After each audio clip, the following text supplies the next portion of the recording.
Hey, Bulls and Bears. All right, we're back with another dose. We've got a lot to get into today. I hope everyone's doing well. We have some really, really good news to report here. I know many of you, or some of you at least, think that I never have good news. There's often good news. If you watch the videos and you listen, there's some good news out there. Here's some good news. The central bank digital currency has been basically eliminated for now, right? It was a House passed a resolution to prevent the creation of a central bank digital currency. Now, I know some of you probably know what it is, but if you don't know what it is, it's more than just a digital currency. Right now, we have a digital currency in the dollar because over 90% of the dollars in existence are not in physical form. They're just digits on a screen. Most of you probably know that. But this would have been a whole different level of a digital currency. The central bank digital currency would have been a surveillance tool. There would have been the implementation of all these control mechanisms into the currency where you can only spend it on certain things. They can take it away just at the click of a button. They can kind of do that now, but it's much easier under a central bank digital currency, right? So a lot of people called it and referred to it as a control mechanism. Some people even went so far as to call it the mark of the beast. All right, maybe that's too extreme. I don't know. Other people say no, it's going to be great. It's going to be faster. Things will be much better. But folks, anytime the central bank gets involved with something, typically things go wrong. Look at the cost of living right now. Look at the economy. Do you trust the same people that engineered this inflation nightmare? And maybe it's not for you, but for a lot of people, it is an inflation nightmare. Um, do you believe the people that steered us into the current situation? Do you believe that they're going to make everything better with the implementation of this digital currency, right? So I'm one person that's happy about it. Here's how Axios put it, and I just kind of want to go over what the way they put it. I just gave you my take on it. The House passes a bill to prevent the creation of CBDCs. It was a split vote. Only a few people on the left voted for the bill to prevent the CBDCs. But it does go on to say here the bill is simple. This is a quote from one of the House members. Quote, the bill is simple. It halts the efforts of this administrative state under the current president from issuing a financial surveillance tool, if not done correctly, will fundamentally alter the lives of every American. And that's one of the representatives that, of course, based on the way he was speaking there, he voted for this resolution to prevent the central bank digital currency, right? So good news, hurrah, hurrah. It doesn't mean that they can not reintroduce this bill or reintroduce the digital currency and reverse this in a few months. Who knows? But I think some good news, and we've got some other news to get into, but I'd like to know what you think about it. Were you one that was against this central bank digital currency, or were you for it? Either way, if you have an opinion on it, I'd be interested to read it and kind of see your thoughts on it here. Well, let's talk about what's happening with rents. Rents are a very strong indicator of the overall economy because in order to pay rent, most people have to have the free cash flow from month to month. And we know with the savings rate plunged now to close to an all-time low, savings accounts being drained, checking accounts being drained. We know that people are having struggles right now financially. 1 in 5 maxed out on the credit card, 70+% living paycheck to paycheck even before this.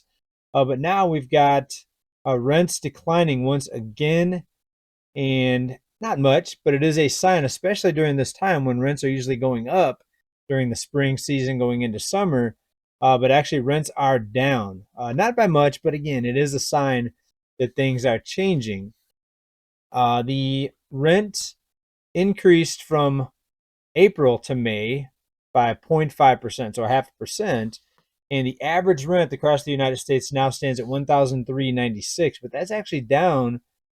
And let me give you the numbers here.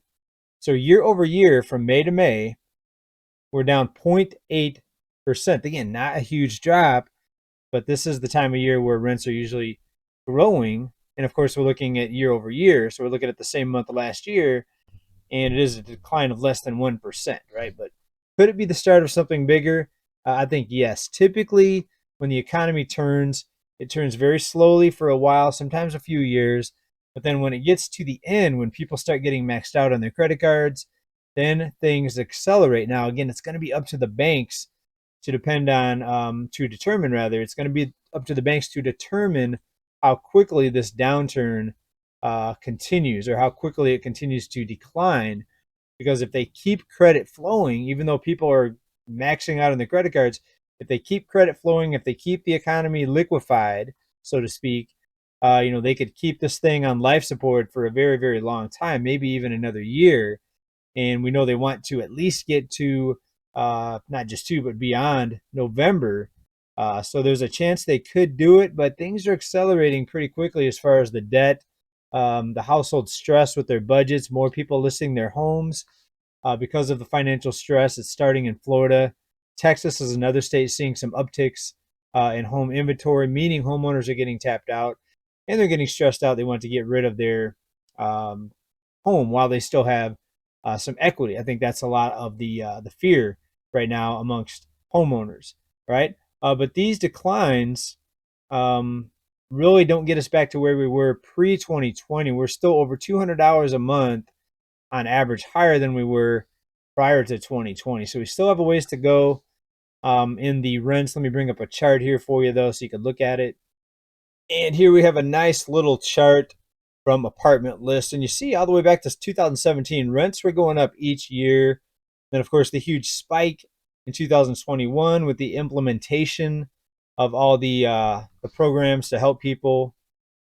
Maybe it helped people, but now rents are so high, it's hurting now more than it actually helped people, I think. But it did prevent an eviction crisis from happening because it was over, 10 million people that at some point relied on this. And, we saw it spike up here, but now over the past couple of years, it's been declining, right? Meaning year over year declines last year, another year over year decline this year, unless we see something unusual in the summer where all of a sudden people have a lot of money, maybe new stimulus checks, maybe employers will start giving out bigger raises, right? I don't think any of those things are going to happen. It would have to be something very unusual to see rents go higher than they were last year. So I think the downtrend is going to continue. Um, and it's going to accelerate, right? So I think probably next few months we're probably going to see these year over year numbers bigger than just the 0.8%. It's going to be like 1.5%, 2%, 3%. And then from there, what we usually see, and if you look at the last recession or the last economic crisis, we see 5%, 6%, 8% year over year drops in rents. If you go back to the financial crisis, rents actually took a big drop during those couple years, 2008, 9, and 10.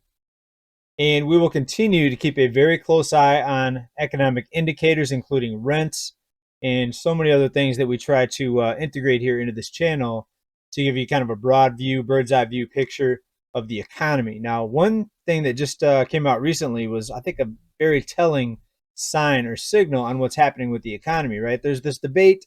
Is there a recession? Is there not a recession? Well, for some people, there's a recession right now, and it's a deep recession. For the top 10, even 20%, maybe even top 30%, it's not so much a recession. In fact, if you look at the very top 10%, they're doing better than ever. Remember, it's the top 10% that own about 90% of all stocks in existence. So, of course, they're doing very well. And I'm sure a lot of them will get out before any sort of correction because they have the inside track on what's going to be happening. And then they all hit the sell button before the average Joe investor is able to hit the sell button. But take a look at this. Here's a stat that I think is pretty alarming. Nearly 80% of Americans now consider fast food a luxury due to high prices. Folks, a luxury, fast food is a luxury. Right? That used to be kind of a last resort for people who just didn't have time to make food, or maybe they're too lazy to make their food. A luxury, though, McDonald's and Burger King, a luxury. So that should be a sign of the times. A survey, half of those polled see fast food as too expensive because they struggle financially. But then even a larger number of people, 80%, consider it a luxury. Yeah, well, 80% is over half. I think they should have just, went with the headline there. 80%, 8 out of 10 people, folks. So what does that tell you?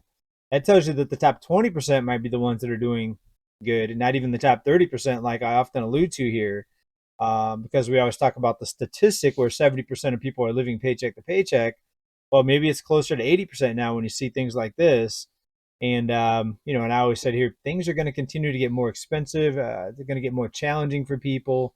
We need a price correction. We need an economic downturn to fix this, right? A price correction, an economic downturn is the cure for the sickness that's happening right now. But what are they doing? They're continuing to give medication to make the symptoms go away, right? They're giving the patient aspirin or whatever, Tylenol, to help the fever go down. But then as soon as the medicine wears off, the fever goes right back up, right? So nothing's being done to actually fix this. They're just glossing over the symptoms of an economy that's had too much liquidity injected into it. Too low interest rates, too much lending, too much debt creation, right? So this is what's happening, folks. Let me know what you think about all this. No CBDC, declining rents. What are we going to be looking at here in just a few months? July, August, September, going into the fall.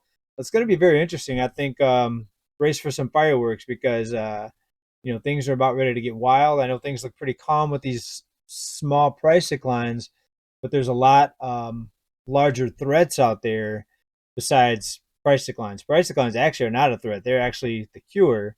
But we've got some people out there that do not want the truth and the reality of what's happening economically. They don't want this information to come out. So what's going to happen, right? You let me know. Everybody keep stacking. Hope you have a good weekend. It's Memorial Day weekend. Hope everyone's relaxing, having a good time, hanging with friends, family, or just by yourself, doing what you love to do. Anyways, hope everyone's good. Keep stacking. Bye for now. Peace.